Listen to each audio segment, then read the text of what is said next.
오늘은 성경 속 기근의 역사 7번째 시리즈 엘리야 시대의 기근이라는 주제로 함께 말씀을 나누겠습니다. 열왕기상 17장은 엘리야 선지자가 여호와의 살아계심을 두고 맹세하면서 앞으로 수년 동안 비도 이슬도 있지 않을 것, 그러니까 엄청난 기근이 이 이스라엘 땅에 있을 것임을 예언하는 것으로 시작되고 있습니다. 그리고 열왕기서에는 이 기근이 어느 정도 되었었는지 기록이 되어 있지 않지만 우리는 신약을 통해서 이 기근이 무려 3년 반이나 계속되었었다는 것을 알 수가 있는데요. 이때는 바로 아합 왕의 시대였습니다. 이스라엘 백성들은 사무엘 시대로 접어들자 이웃 국가처럼 자신들도 왕을 세워지기를 원했습니다. 하나님의 경고에도 불구하고 이스라엘 백성들은 그 뜻을 굽히지 않았고요. 끝내 하나님께서는 이스라엘 백성들 위에 왕을 세우셨습니다.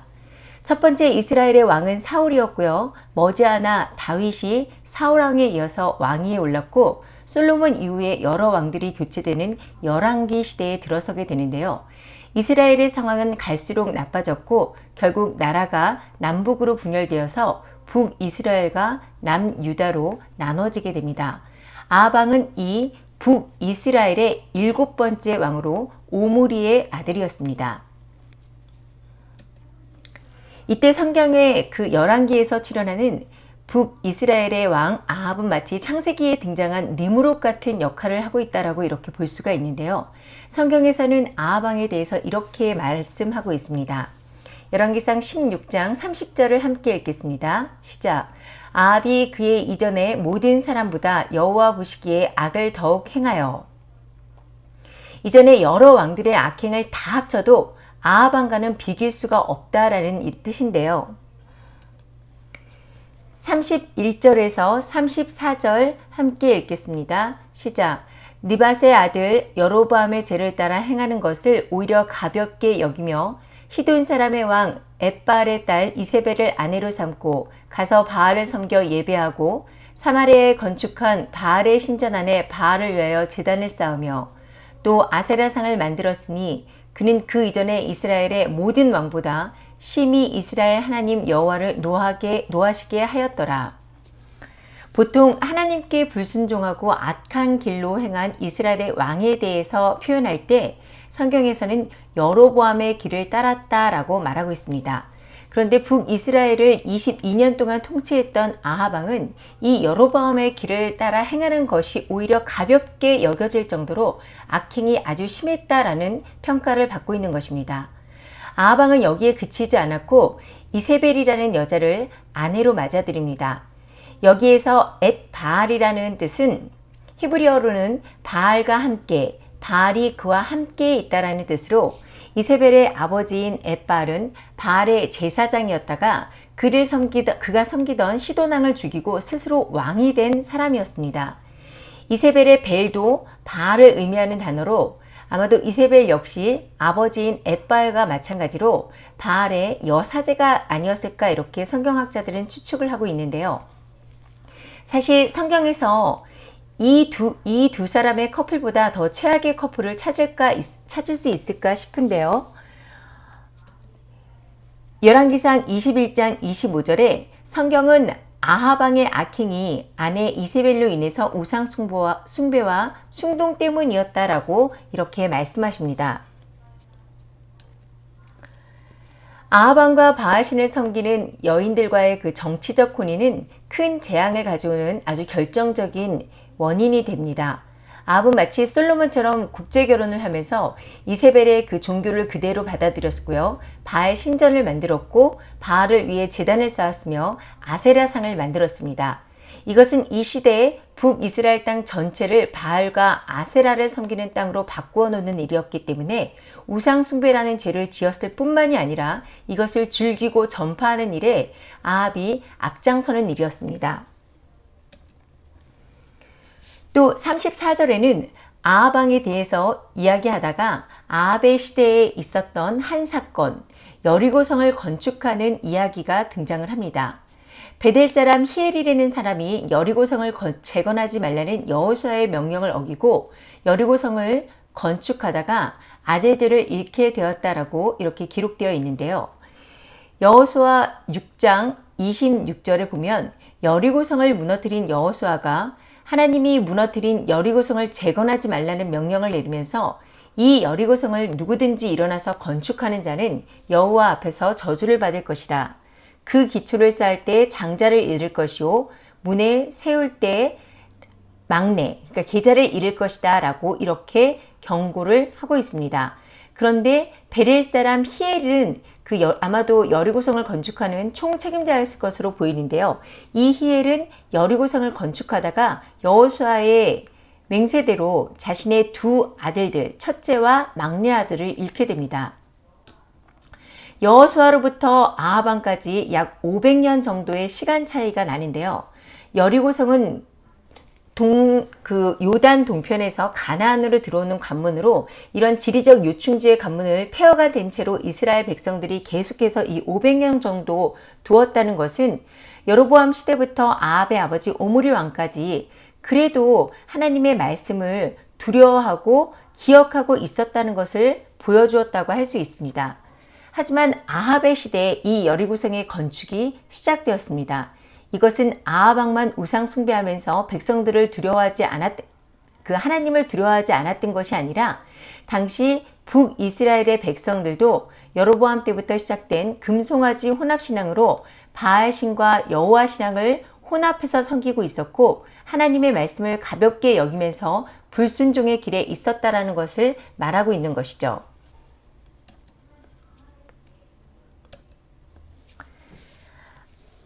아합의 시대의 가장 큰 특징은 우상 숭배와 하나님에 대한 불순종이었고 이어진 열왕기 17장 1절은 이것에 대해서 하나님의 심판을 엘리야 선지자가 아합 왕에게 말하는 장면이 등장하는 것입니다.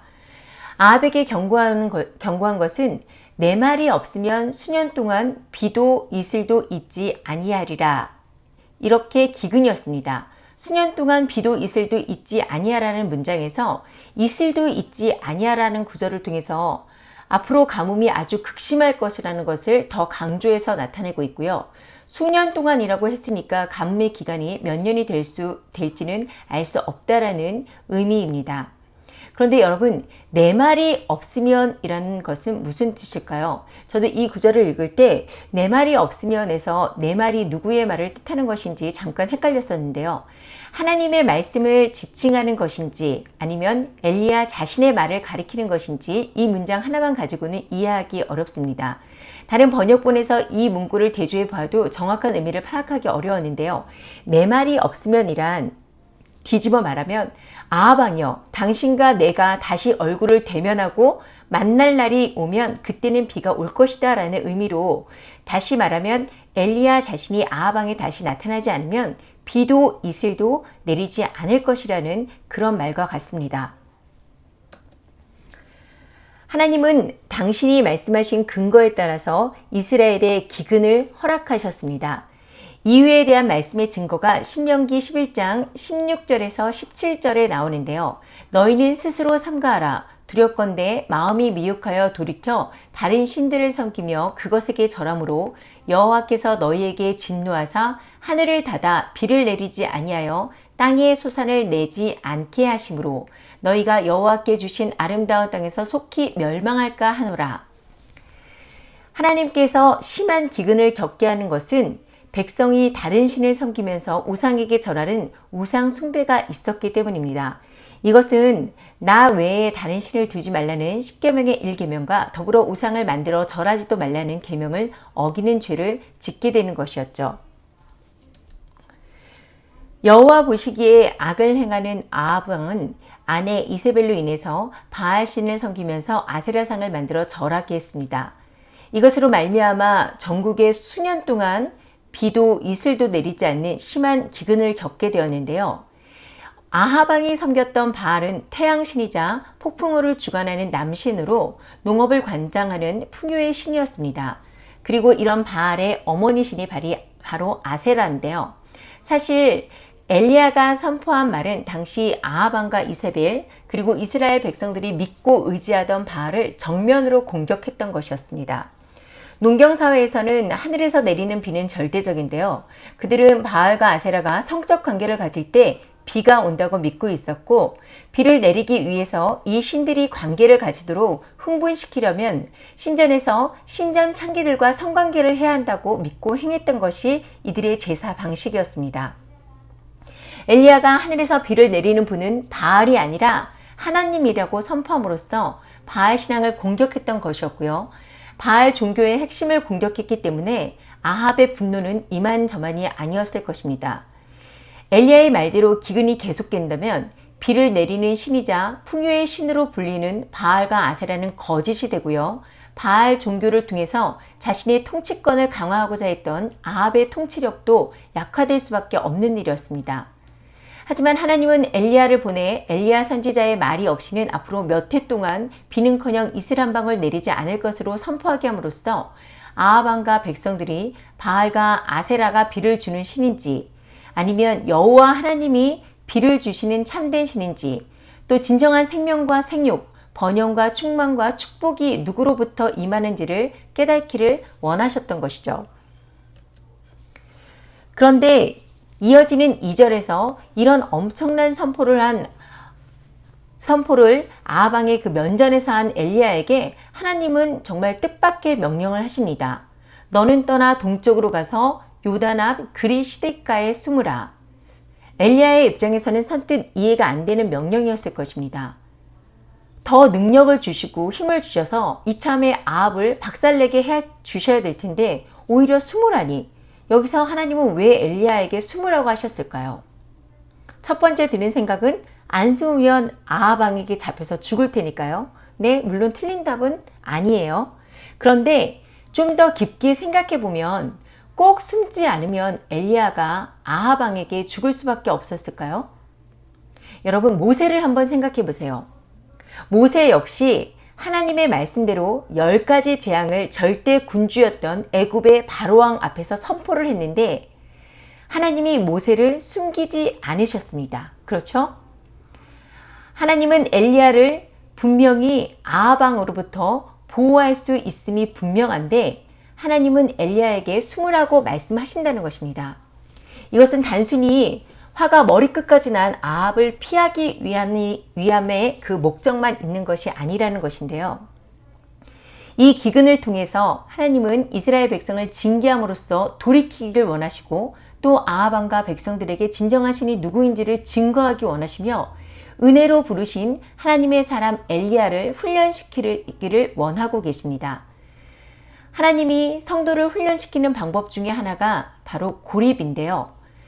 하나님은 엘리야를 부르신 후에 그리 시뎃가로 보내셨는데 여기에서 글이라는 이 히브리어 케리트는 자르다, 베어내다 라는 뜻을 가진 카라트에서 파생한 단어로서 실제 그리 시뎃가는 우리나라의 그 시냇물이 줄줄 흐르는 그런 곳이 아니고요. 이스라엘에 있는 좀 특별한 지형, 와디라고 하는 깊은 협곡이라고 합니다. 이 와디는 평소에는 물이 없지만 비가 한번 내리면 강물처럼 굵은 물줄기를 만드는 곳으로 아주 깊은 협곡이기 때문에 사람이 작정하고 숨으면 전혀 찾을 수가 없는, 찾기가 어려운 곳인데요. 엘리야는 하나님의 말씀대로 그리 시뎃가에 숨어서 자신의 생각과 자신의 의지를 잘라내고 오직 하나님께 구하면서 하나님의 섭리에 순종함을 배우고 디뎁 사람이 아닌 하나님의 사람으로 준비되어지는 그런 과정이 필요했던 것이죠. 이것이 하나님이 엘리야에게 고립의 시간을 허락하신 가장 큰 이유가 아닐까 싶은데요. 사실 성경의 많은 인물들이 고립의 시간 속에서 하나님과 깊은 교제를 가졌습니다. 요셉이 그랬고요. 모세도 사람을 죽인 후에 미디안 광야에 들어가서 40년간 외롭게 살았죠. 또 다윗 역시 아무 죄도 없이 사울에게 쫓기면서 젊은 날을 광야에서 숨어 살았고, 이 육체적으로나 정신적으로 힘든 시간에 하나님과의 깊은 만남을 가진 것을 우리가 시편을 통해서 알 수가 있습니다. 엘리야는 이 인적이 전혀 없는 그리 시뎃가에서 오직 하나님만을 신뢰하면서 의지하는 시간을 가지게 됩니다. 6절 함께 읽겠습니다. 시작. 까마귀들이 아침에도 떡과 고기를, 저녁에도 떡과 고기를 가져왔고 그가 시냇물을 마셨으나. 네, 하나님이 엘리야를 은밀한 장소, 그 요단강 앞 그리 시냇가에 숨기시고 까마귀를 보내셔서 아침 저녁으로 떡과 고기를 공급해 주시는데요. 하나님의 백성을 광야에서 만나와 메추로기로 먹이셨던 여호와 일의 하나님을 그리 시냇가에서 엘리야는 체험하고 있습니다.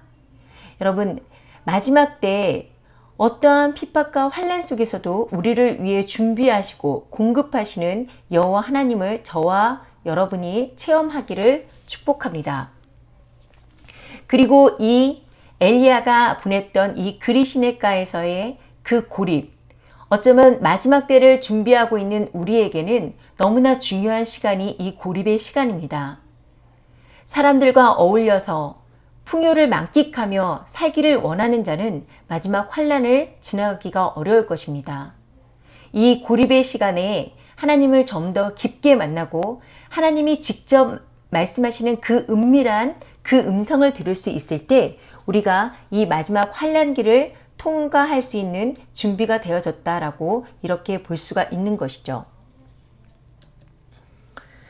또 기근이 더욱더 심해져서 그리 시냇가조차 물이 마르자 하나님은 엘리야에게 시돈 땅에 속한 사르밧으로 가라고 이렇게 명령을 하십니다. 사르밧이란 히브리어로 차르파트, 차르프에서 유래된 단어로 시험하다, 단련하다, 청결하다, 완전하다라는 뜻에서 유래가 되었는데요. 시돈은 바알신의 본거지였고 사르밧에서 만난 사람은 마지막 남은 밀가루로 빵을 겨우 만들어 먹고 아들과 함께 죽으려고 한 아주 찢어지게 가난하고 초라한 과부였습니다. 그곳에서 엘리야는 이방 여인의 입을 통해서 비로소 하나님의 사람이라고 불려지게 되는데요. 처음 우리가 17장 1절을 읽었을 때 성경은 분명히 디셉 사람 엘리야라고 말씀하십니다. 하지만 드디어 이 사르밧 과부와 함께 있으면서 디셉 사람이 하나님의 사람이 되었던 것이죠. 절대 권력을 가진 왕 앞에서 담대하게 자신의 말이 없이는 절대 비가 내리지 않을 것이라고 엄청난 선포를 했던 엘리야가 만약 그리 시냇가와 시돈의 이 사르밧 과부의 집에서 숨겨진 삶을 살지 않았다면 분노한 아합 왕과 이사벨에게 받는 고통은 물론이고요. 하나님의 보호하심으로 목숨을 건진다 해도 사람들 속에서 이름이 높아짐으로 진정한 하나님의 사람으로 훈련받지 못했을 수도 있었다는 것입니다. 이 숨겨진 시간들을 통해서 엘리야는 자신을 낮추고 어떤 상황에서든지 공급하시는 우리의 삶의 주관자가 하나님 되심을 깨닫게 되었고요. 사람의 눈을 통해 보이는 환경이나 사람을 의지하지 않고 보이지 않는 하나님만을 의지하는 훈련을 받게 되었습니다. 우리도 살다 보면 내가 지금 있는 곳이 아무도 없는 너무나 외로운 그리 시냇가 같고 또 아무 힘도 없는 초라한 사르밧 과부의 집에 있는 것처럼 생각되어질 때가 있죠. 사람들에게 각광받기보다는 오히려 혼자만 교회 다니냐고, 다른 사람들도 교회 다녀도 그렇게 안 하는데 왜 그렇게 유별나게 행동하냐고, 이렇게 손가락질 받으면서 사는 것이 지금 정말 말씀대로 살아가고 결단하고 행동한 사람들이 받는 그 비난이 앞으로 더욱더 가속될 것이고, 이미 짐승의 시대가 시작된 이 마지막 때에는 이것이 성도들에게는 너무나 당연한 일이 될 것입니다. 평상시에 나를 잘 알고 또 마음을 나누었다고 생각한 내 이웃이, 같은 교인이, 또 자식이, 부모가 말도 안 되는 이유로 진정 하나님을 따르는 사람들을 핍박하고 우리들의 생명을 위협할 것입니다. 이때 하나님은 우리에게 그리 시냇가로 가라고 명령하십니다. 세상과 단절된 채 홀로 단조로운 삶을 사는 일상이 내가 인생 헛산 거 아닌가? 내가 지금 시간만 괜히 낭비하고 있는 거 아니야? 하는 생각을 들게 하고 산다는 것이 하나도 재미없다고 느껴지게 할 수 있지만 사실 실상은 이 시간이 하나님께서 우리를 보호하는 시간이고 우리를 하나님의 사람으로 만들고 양육하는 너무나 중요한 시간이라는 것이죠. 이렇게 엘리야는 정금같이 단련받은 시간이 지난 후에야 이방 여인으로부터 당신은 진정한 하나님의 사람이라고 불리우게 되었고 드디어 하나님은 아합 왕 앞에 나아가라고 이렇게 말씀을 하십니다. 그리고 그 유명한 바알과 아세라 선지자 850명 대 하나님의 사람 엘리야 한 명의 그 갈멜살 대결이 18장에 등장을 하는데요. 21절에 하나님이 엘리야 시대 때 기근을 통해 궁극적으로 이끌어내고자 하신 일이 모두 담겨져 있다고 보여집니다. 21절을 함께 읽겠습니다. 시작.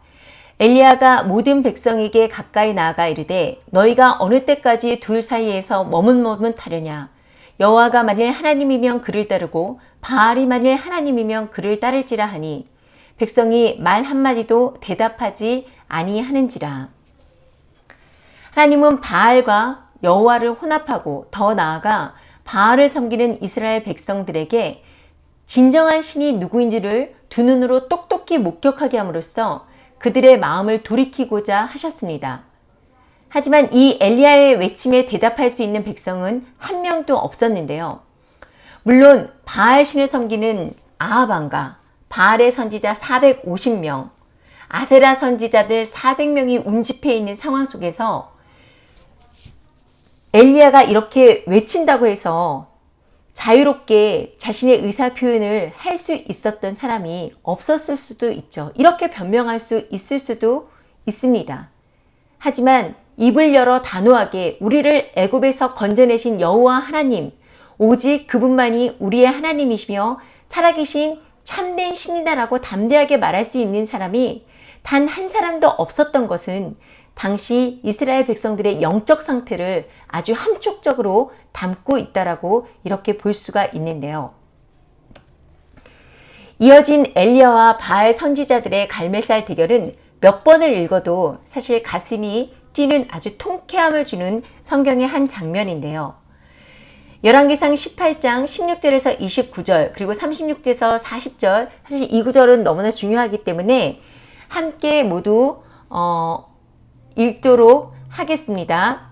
시작.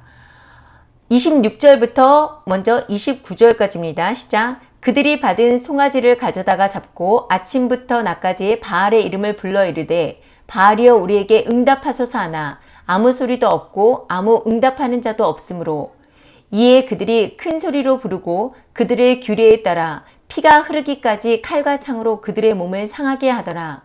이같이 하여 정오가 지났고 그들이 미친 듯이 떠들어 저녁 소재에 들일 때까지 이르렀으나 아무 소리가 없고 응답하는 자나 돌아보는 자가 아무도 없더라. 이어서 계속 있습니다. 저녁 소재에 드릴 때에 이르러 선지자 엘리야가 나아가서 말하되 아브라함과 이삭과 이스라엘의 하나님 여호와여 주께서 이스라엘 중에 하나님 되심과 내가 주의 종인 것과 주의 말씀대로 이 모든 일을 행하는 것을 오늘 알게 하옵소서. 이에 여호와의 불이 내려서 번제물과 나무와 돌과 흙을 태우고 또 도랑에 물을 핥은지라. 모든 백성이 보고 엎드려 여호와 그는 하나님이시로다 하니 엘리야가 저희에게 이르되 바알의 선지자를 잡되 하나도 도망가지 못하게 하라 하매 곧 잡은지라. 엘리야가 저희를 기손 시내로 내려다가 거기서 죽이니라. 아멘. 여러분 36절의 마지막 구절 내가 주의 말씀대로 이 모든 일을 행하는 것을 오늘 알게 하옵소서라는 구절 속에 이 모든 비밀이 담겨져 있습니다. 계획하신 이도 하나님이시고 실행하신 이도 하나님이시라는 비밀입니다. 3년의 극심한 기근과 가뭄 속에서 아하방으로 하여금 엘리야의 제안을 거절하지 못하게 하시고 하늘에 불을 내리사 소돔과 고모라를 멸하셨듯이 하나님을 떠나 배도한 이스라엘 백성들의 마음을 돌이켜 하나님께 돌아오게 하신 이도 하나님이셨습니다. 그리고 39절에 모든 백성이 보고 엎드려 말하되 여호와 그는 하나님이시로다. 여호와 그는 하나님이시로다 하니 21절에서 누가 참신이냐는 엘리야의 무릎에 단 한 사람도 대답하는 사람이 없었는데 이 사건을 체험한 후에 이스라엘 백성들이 달라졌습니다. 그들은 스스로 그 누구의 눈치도 보지 않고 능동적으로 그리고 자발적으로 큰 소리로 여호와 그는 하나님이시로다 라고 외치고 있습니다. 엘리야는 바알 선지자들을 모두 잡아놓긴 후에 이제 기도하자 3년 반 동안 오지 않던 비까지 내리기 시작합니다. 아합 왕은 두 눈으로 보아도 믿기지 않을 만큼 엄청난 사건을 목격하고 드디어 고대하던 비까지 내리자 놀람과 기적으로 인한 두려움이 있었을 것입니다. 아합이 비를 뚫고 급하게 이 놀라운 일을 알리기 위해서 이세벨에게 달려가죠. 이때 아합의 그 마차를 앞서 달려간 엘리야의 마음은 어땠을까요? 한번 상상을 해보십시오. 이제 게임 끝났어. 아합 왕이 돌이켜서 바알 신전을 모두 부술 것이고 이제 너 이세벨도 죽었어. 이런 생각 들지 않았을까요? 그런데 이런 극적인 승리와 환희가 하루를 채 넘기기도 전에 엘리야에게 큰 시련으로 닥쳐옵니다. 엘리야를 기다리고 있던 것은 세상의 상, 백성의 환대, 이세벨의 항복이 아니라 엘리야를 죽이기 위한 이세벨의 지명수배, 증오, 절망, 환란이었습니다. 내가 내일 이맘때에 너를 죽이지 못하면 신들에게 벌을 달게 받겠다는 이세벨의 기가 꺾이지 않는 모습에 엘리야는 낙심하고 남유다로 도망을 하게 됩니다. 이세벨은 하나님의 놀라운 말씀을 선포하고 하나님의 기적을 일으킨 엘리야에게 낙심과 절망을 일으켰고 광야 로뎀나무 아래에서 앉아 죽기를 엘리야는 간구하고 있습니다. 18장 갈멜산에서의 그 너무나 당당하고 대단했던 엘리야가 지금 보시는 19장에서는 갑자기 좌절하고 초라한 모습으로 바뀌었습니다. 엘리야가 이런 상황에 놓인 이유가 무엇일까요? 많은 이유가 있겠지만 크게 두 가지로 나눠 볼 수가 있는데요. 첫째로는 엘리야는 지금 육체적으로 탈진해 있었다라는 것입니다. 엘리야는 아합 왕과 바알 선지자들 그리고 변덕스러운 이스라엘 백성들을 상대하면서 육체적으로 무척 지쳤을 뿐만 아니고요. 정신적으로도 필요했고 계속되는 긴장으로 지쳐 있었습니다. 또 자신이 갈멜산 사건을 통해서 이스라엘을 일시에 우상 숭배에서 하나님께로 돌이켰다라고 생각했는데 결국 그 광경을 직접 목격한 아합은 변하지 않았고 이세벨은 더욱더 악해져서 자신을 죽이려 한다는 소식에 큰 낙심과 절망에 빠지게 되는데요. 성경은 분명히 3절에 그가 이 형편을 보고 일어나 자신의 생명을 위해 도망하여 라고 설명하고 있습니다. 일단 엘리야는 자기 목숨을 건지려고 도망을 했다라는 거죠. 이것은 이전까지의 엘리야의 모습과는 완전히 다른 모습인데요. 여러분 다시 우리가 함께 읽었던 본문 17장부터 지금까지의 이야기를 머릿속에 떠올려 보세요. 처음 엘리야가 아합 왕에게 수년간의 기근을 선포할 때나 또 그리시나가로 숨을 때, 사르밧 가부에게 갈 때, 그리고 아합 왕의 모습을 드러낼 때까지 엘리야는 이 모든 어떤 상황에서도 스스로 움직이지 않았습니다. 하나님을 바라보면서 하나님의 음성을 듣고 움직였죠. 그런데 지금은 어떤가요? 엘리야는 이런 형편을 봤다라고 3절에 기록되어 있습니다. 하나님의 능력이 아니라 자신이 처한 형편과 상황을 본 엘리야는 이때만큼은 일단 살고 봐야겠다라는 인간적인 생각으로 도망을 갔는데요. 갈멜산에서 이스르엘까지 약 30마일, 그러니까 48km를 아합의 마차보다도 더 빠르게 달린 후에 미처 쉴 새도 없이 이세벨의 협박에 엘리야는 북서쪽 끝에 위치한 북이스라엘의 이스라엘 골짜기부터 바로 남쪽 유다의 끝에 있는 부엘세베까지 약 140km의 길을 도망쳐 갑니다. 그리고 엘리야는 부엘세바에서조차 불안하다고 생각했는지 그의 사환을 부엘세바에 떼어놓고 광야로 숨어버렸습니다. 이런 육체적 강행은 결국 탈진을 가져왔고요. 육체의 번아웃은 영적인 탈진까지도 이어지게 되어 있습니다. 또 둘째로 엘리야가 이렇게 도망가고 초라한 모습이 되어버린 것은 반드시 죽이겠다는 이세벨의 거짓말을 사실로 믿었기 때문인데요. 요한복음 8장 44절을 함께 읽겠습니다. 시작. 그가 처음부터 살인자요 진리가 그 속에 없으므로 진리에 서지 못하고 거짓을 말할 때마다 제 것으로 말하나니 이는 그가 거짓말쟁이요 거짓의 아비가 되었습니다. 예수님은 사단의 정체를 말씀하시면서 그가 진리가 없는 자요, 거짓말장이요, 거짓의 아비라고 이렇게 말씀하십니다. 반면에 하나님은 어떤 분이신가요? 참이고 진리이시죠. 사단은 처음 에덴에서 너희가 그것을 먹는 날에는 너희 눈이 밝아져 하나님과 같이 될 것이라고 거짓으로 하와를 속였습니다. 결국 이 죄의 결과로 인간은 사탄의 종이 되었고 사망의 권세 아래 놓이게 되었는데요.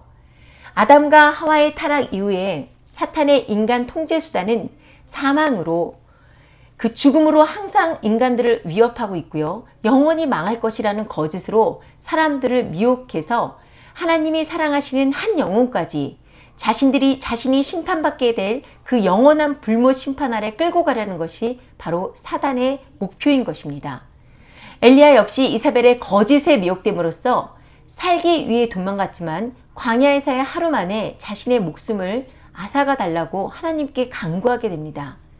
인간적인 판단과 선택을 한 결과 오히려 이런 모순에 빠지게 된 것이죠.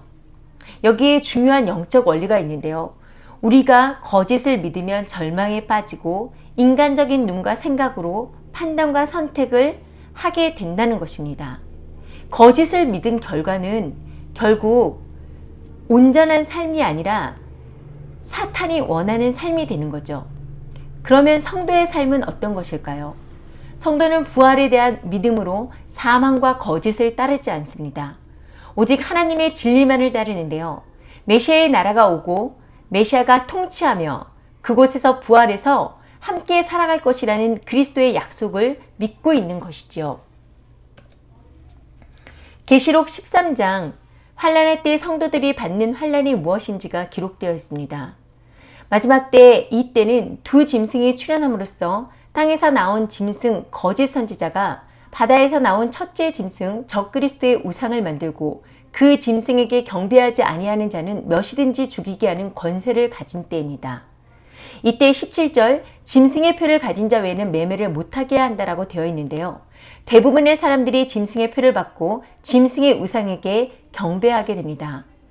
왜 예수님을 믿지 않는 사람들은 그렇다 치고 교회를 다니고 하나님을 신실하게 믿는다는 사람들조차 분별하지 못하고 넘어지고 결국 짐승에게 경배하고 또 짐승의 표를 받게 되는 것일까요? 바로 죽을까봐. 육신의 죽음이 두렵기 때문입니다. 여러분, 먹고 사는 것이 바로 생명과 연결되어 있기 때문인데요. 하박국과 로마서 그리고 갈라디아에서 동일하게 의인은 믿음으로 살리라라고 말씀하셨습니다. 의인이 먹고 사는 문제는 모두 믿음에 달려있다는 것이죠. 실제 엘리야가 인적 없이 구립된 그 그리시네가에서 까마귀를 통해서 하나님은 먹이셨고 또 기근이 더욱 심해져서 시냇물조차 마르자 너무나 보잘것없는 사르밧 여인을 만나 하나님께서 직접 먹을 것을 공급받게 하셨는데요. 이것은 모두 하나님이 하신 일이었습니다. 우리가 살아가는 이 시대의 많은 사람들은 이 땅에서 먹고 사는 것이 가장 중요하다고 생각하고 그렇게 행동을 하죠. 먹을 양식이 없으면 죽게 된다고 사단은 사람들을 속이고 통제합니다. 이제 짐승의 우상이 정체를 드러나면 우상에게 경배하지 않는 자들은 모두 죽기까지 할 것입니다. 계시록 20장에 예수님이 천년왕국을 세우는 장면을 기록하고 있습니다.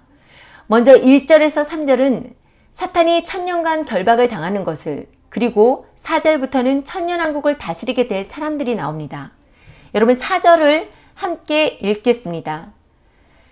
또 내가 보좌들을 보니 거기에 앉은 자들이 있어 심판하는 권세를 받았더라. 또 내가 보니 예수를 증언함과 하나님의 말씀 때문에 목배임을 당한 자들의 영혼들과 또 짐승과 그의 우상에게 경배하지 아니하고 그들의 이마와 손에 그의 표를 받지 아니한 자들이 살아서 그리스도와 더불어 천년 동안 왕노릇하리니. 아멘.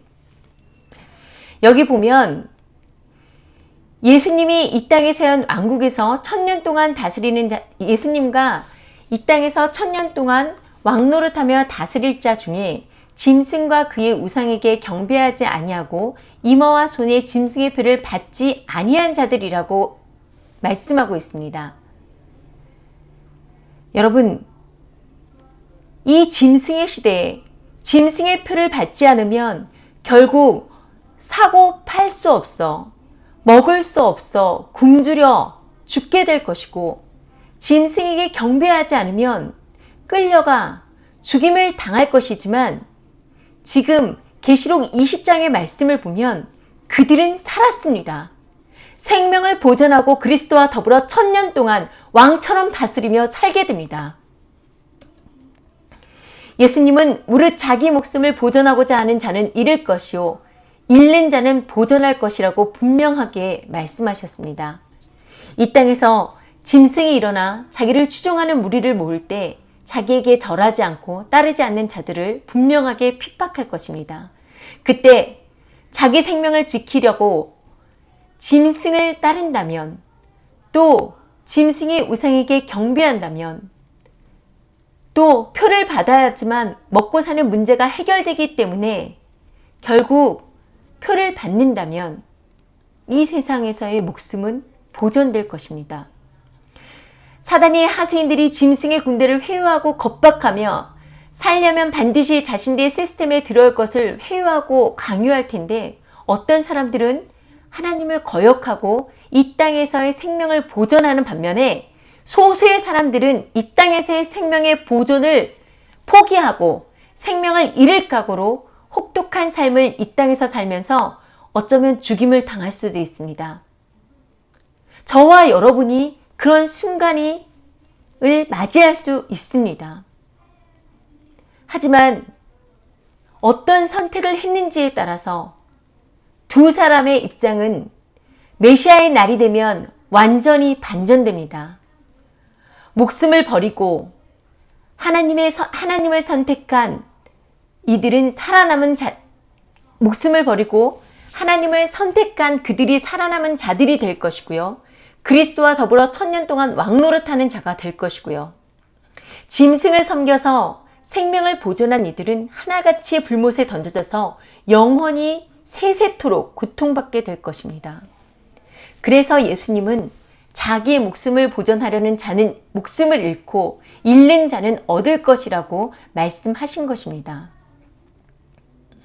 썩어 없어질 육신의 삶에 소망을 둔 자들은 결국 죽을 것이고, 믿음으로 죽고자 하는 자들은 반드시 살 것이라는 것인데요. 의인, 그러니까 성도의 소망은 이 땅에 있지 않기 때문입니다.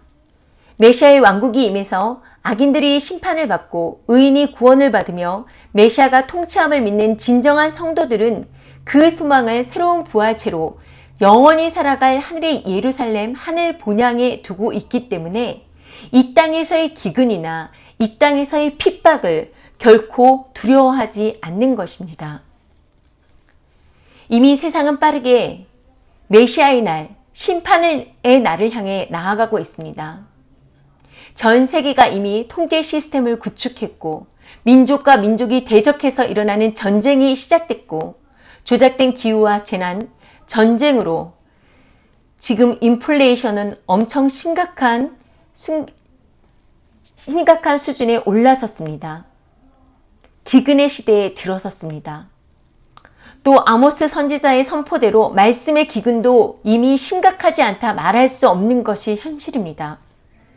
그러나 이 기근의 때 하나님은 하나님을 따르는 진정한 하나님의 사람들에게 그들이 이 땅에서의 사명을 다할 때까지 하나님은 엘리야에게 베푸신 것처럼 특별한 방식으로 생명의 양식을 공급하실 것이고요.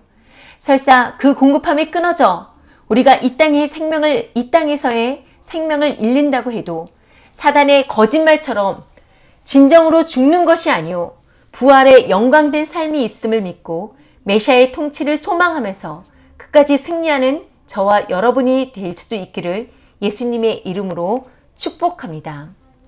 오늘 말씀을 히브리서 11장 35절에서 40절 믿음의 조상들의 이야기를 함께 합독하면서 마치도록 하겠습니다. 시작.